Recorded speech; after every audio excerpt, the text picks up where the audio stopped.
Welcome to Beware of Spoilers. I am Adam. Alright, so, Monday, we're going to be opening up this week with a little bit of a departure from where we usually go.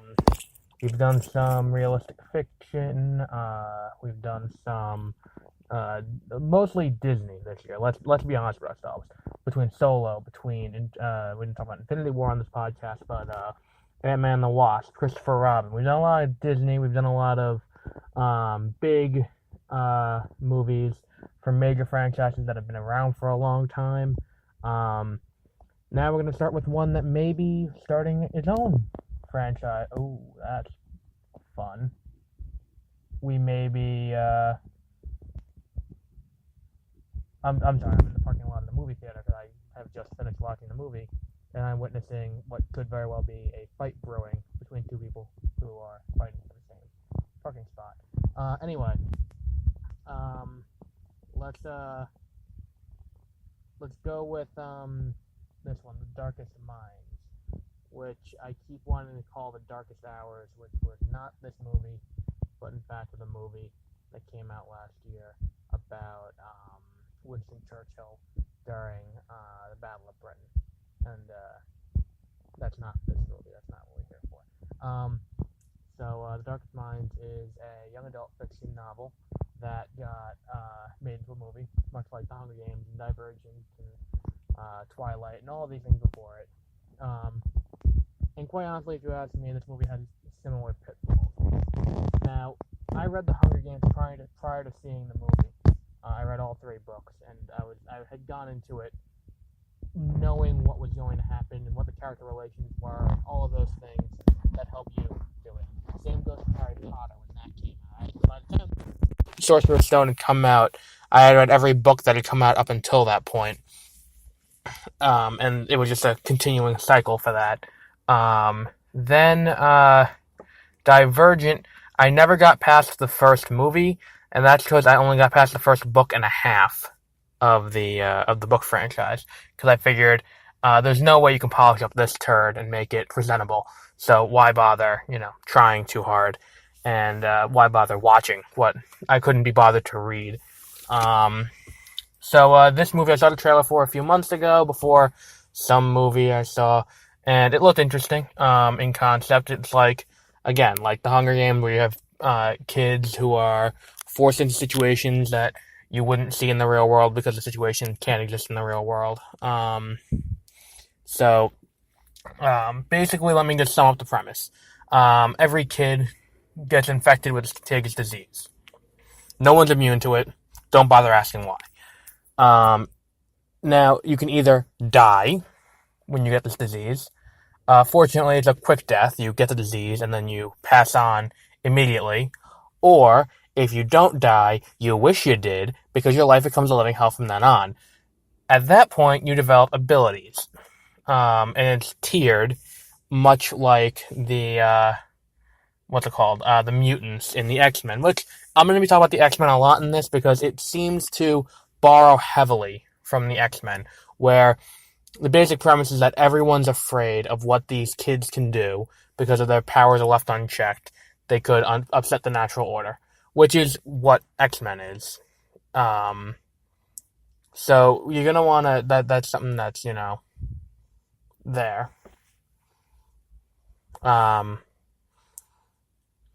Then the other thing is, it borrows from like The Hunger Games and more from Divergent more than anything else, where you're split up based on what your ability is. Now there are 5 tiers of abilities. There is the green, which is apparently, I think they did as a pyramid to symbolize which is the most common, and then as you went higher, it was less and less common. So green is the most common. Green is enhanced intelligence. Why they needed to be locked up, I'm not 100% certain, and the movie doesn't quite explain this either. Because these are people that you can kind of get set out on about their daily lives and go about their business. Then the next tier up is telekinetic, where anyone in the blue tier can control can, lift things with their mind, move things with their mind, that kind of thing. Then the next level up is yellow, which is controls electricity. If you're wondering how these things are related in terms of tier, honestly, if I were to create the tier list, I would have switched yellow and orange, because orange is mind control. And then red, the highest, is they can scream and create flames. Now, there is a logical progression here of how the ability would manifest if you're looking at this with any sort of logic, which, again, when you're talking about young adult fiction, you can't really look at it with logic, because you work within the in-universe logic. That said, you would think it would go progress, like, you would think that the manifestation of these abilities would go progressed based on how powerful the person was, where it's like, basically just they're really smart. One step above that is telekinetic. They can use their mind to move things. One step above that is mind reading and manipulating other people's minds. That step above that is manifesting your mental abilities in the real world with electricity. And then step above that would be manifesting it into flames, or vice versa, whichever you want to do, fire, and then fine tuning it to electricity. Either way, that's just my 2 cents on the rating system of the movie. That's not what the movie's about. So the protagonist, Ruby, is an orange, which means she can control minds. And one of the first things she does with her abilities accidentally is wipes her existence from her parents' brains.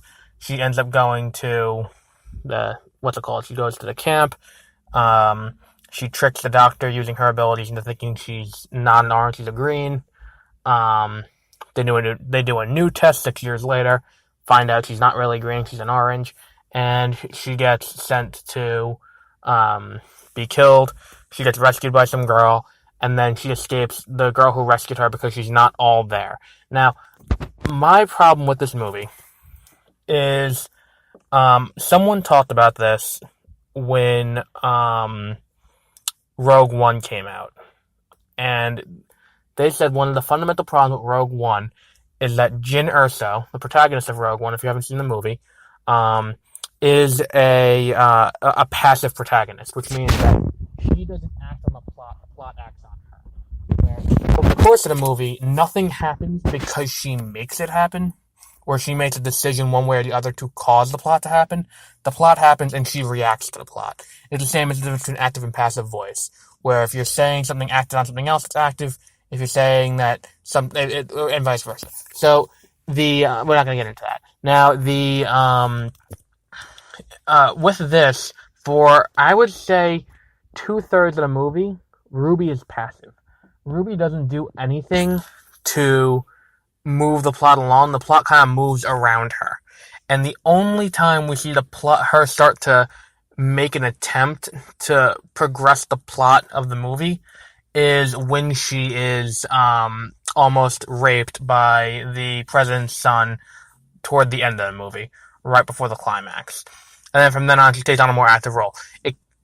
I want to say like Katniss, but from the beginning of the Hunger Games, Katniss was active. From volunteering to be in the Hunger Games, to the decisions she makes, to on how she's going to present herself. In the interviews, she's not scripted. She's going with what she wants to do. In the arena, she's on her own. She does what she needs to do. And then from then on. It's only around Mockingjay that she starts becoming passive and people start ushering her around and making her do things, and she's just kind of there being acted upon.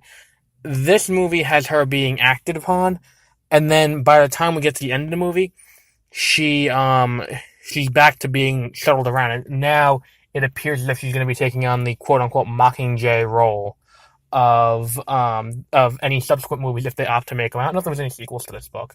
I just know the book exists, and I know it's a thick motherfucker of a book too, because I saw it at Walmart. And I picked it up, and I know that this book you could probably kill someone with. It's a thick motherfucker. So and that leads me to my second problem with young adult fiction being adapted to movies, and that is every young adult novel has a romance subplot. Because ultimately, a young adult writer realizes that they're writing it as a form of escapism for for a demographic that's trying to escape reality. And in that, if someone's going to go out of their way to young adult fantasy, they want a character they can insert themselves into as the protagonist, and then they're also someone who's going to be getting into situations that they themselves wouldn't do in real life. So in a lot of cases, you get love triangles and things like that, because that makes the reader feel, especially if it's written in the first person, like the Hunger Games, as if they're so desired that they've got these two people fighting over them. Now, this movie doesn't have a love triangle, thankfully. They treaded that territory very closely. But the problem I have is that in a book, you have 400 pages to flesh out all the characters and their relationships to each other.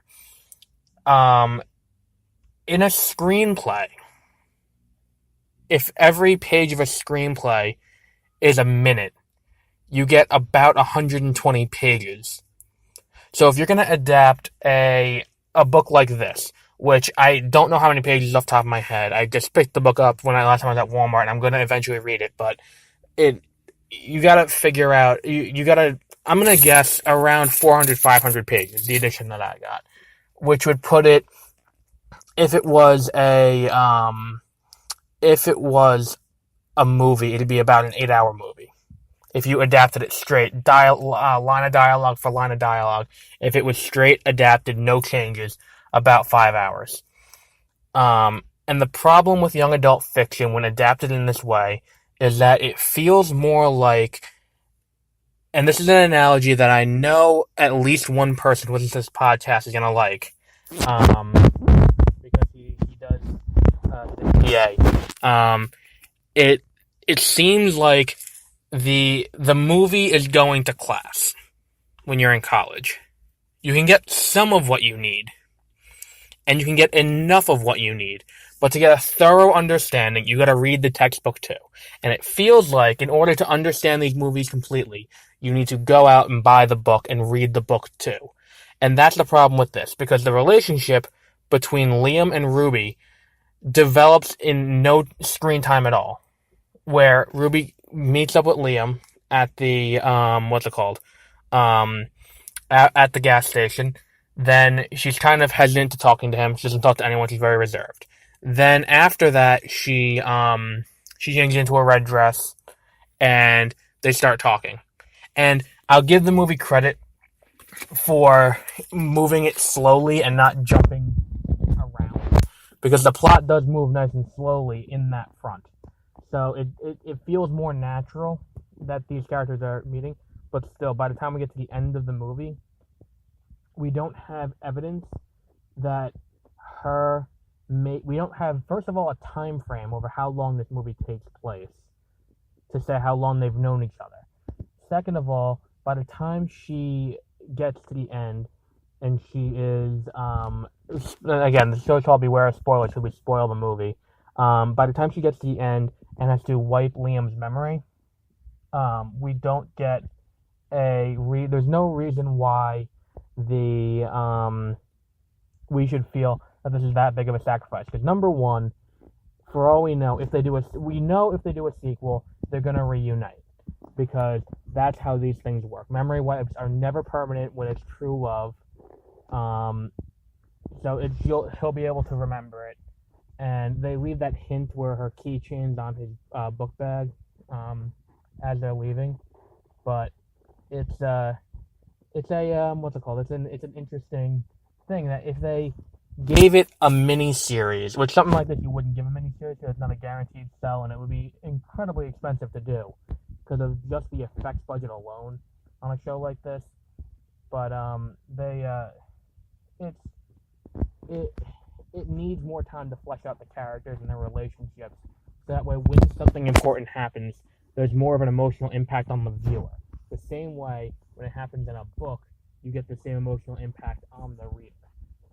And that's what this is lacking. This is what The Hunger Games is lacking. This is what Divergent was lacking. Even to an extent, Harry Potter was lacking it, where people forget Sirius was only introduced in book 3, and it's not until the end of book 3 that we learn that he's not a bad guy. Then when we get to book 4, he's not present at all. He's only there talking through letters and through other things. And then when book 5 comes along, he has a more in-person presence because he's no longer on the run to the same degree as he was in previous books. But you still don't have the there's still a massive emotional impact at his death at the hands of Bellatrix. Now, you don't have that same thing here, where you have there's not enough time to develop it fully. And in the movie does kind of hit it home with ambience and with pacing and things like that, because the scene where he dies, it slows down the pace of the scene around it, and everything kind of changes the flow of the movie from then on. But this movie doesn't really do that. And if you need to use cinematic techniques to create the same effect you would get reading the book, which they need to work on more with the young adult adaptations. So yeah, we're gonna wrap it up there for tonight. Today is Monday, as you will. Well, it will be Monday when it goes up. Today's Saturday. So on Monday this will go up, and Wednesday will be the next movie that I talk about. I'm not sure what that'll be yet. I haven't selected the movies, but I will absolutely tweet it out when I know. That'll be Wednesday, Friday, same thing, and then next Monday we'll be back with another movie. But we'll see. We'll see how this goes. If this movie wasn't terrible, I don't want to give that impression. That's not only one thing, is that it's not like where I said with Christopher Robin, where it's like there are seeds of a better movie underneath it. This movie's perfectly fine the way it is. It's just there are certain techniques that could have been used to make the movie better, but weren't. And I don't like taking off points because of the movie I'm making in my head as I go along that I couldn't possibly make in person, because I don't have the skill that they do. I don't want to make it seem like I'm backseat directing, for lack of a better word. So that said, if you haven't seen this movie yet by the time it comes out, which it seems like, since as of when I'm recording this, Mission Impossible Fallout has done $10 million on Friday night. The theater I was in wasn't terribly crowded. So it seems like there'll be a lot of people who haven't seen this movie yet and maybe are hearing about it for the first time. I would say definitely give it a shot, even if you're paying full price for it. The effects are good. The acting is good. It's just I've talked a lot this year about scenes not feeling earned, and it's like in 2016 when I talked a lot about the issue where there was a lot of movies in 2016 that really didn't feel like they had a second act. They fixed that, but now it feels like these movies haven't earned their resolution to the plot. But we're getting there. Eventually we'll have a year of purely good movies. And with that, we'll be back on Wednesday with another movie, which is to be determined. Maybe Mamma Mia? I don't know yet. We'll see. So have a good rest of your day.